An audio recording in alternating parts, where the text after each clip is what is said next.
Çdo ditë kandidatët e Partisë Socialiste në qarkun Berat, renditur në listat e hapura, vijojnë takimet me banorët e Bashkisë Kuçov.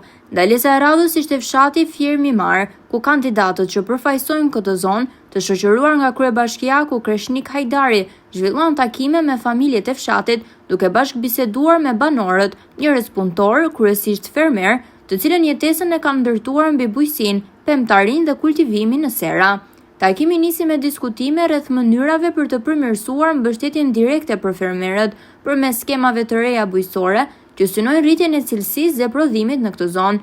U theksua se integrimi në Bashkimin Evropian do të sjellë më shumë fonde për sektorin e bujqësisë, një nga shtyllat kryesore të ekonomisë vendase, sidomos në Bashkinë Kuçov.